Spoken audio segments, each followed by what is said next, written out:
fine as you are. We are Fina. Kamusta? Ako po si Anika. Hello, it's Nala. You're chilling with Chill. Hi, it's nice to see ya. It's Sia.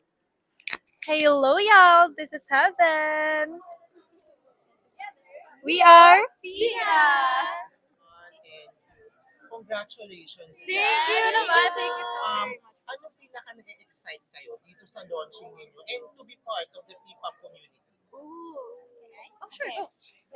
Sobrang na-excite ako na perform pa sa mga susunod. And syempre, we want na sumikat din yung paramdam. And gusto din namin makita yung paramdam na sinasayaw din ng mga fans, ng mga tao sa TikTok, worldwide, and social media. And sana po, supportahan niyo yung Fina kung saan po kayo perform sa mga events po na puntahan po namin. So to have our music and stories out there, they're po na-excite. Yeah. More than 3 years ang training. Bago kayo ni-launch. How challenging or hard the training was before kayo i-launch today? I guess definitely po yung training may ups and downs talaga. So there were times na medyo may challenge, but it's something that we really decided to take head on po because this is part of what it means to be an idol. And again, kasi lahat po kami, we're here doing it together. Sobrang parang nagiging mas light kahit may challenge. So, When you say challenge, gaano katindi? Ano yun? Can you give us Siguro, a when we glimpse say- of the trainings you had? Because when we say training po, we usually think of the physical aspect of Yeah. it. So it could be hard then mentally, but the thing is we have each other to support each other.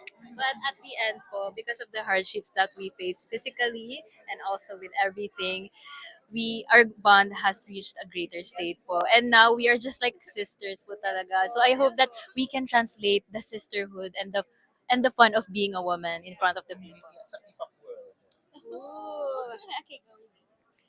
Hello pa! So ang promise po namin is to keep doing our best every single time we perform and we go out there. And promise din po namin na to put out different kinds of music po and hopefully ma-enjoy niyo po yun kasi super excited na po kami to show the world kung sino po ang Fina.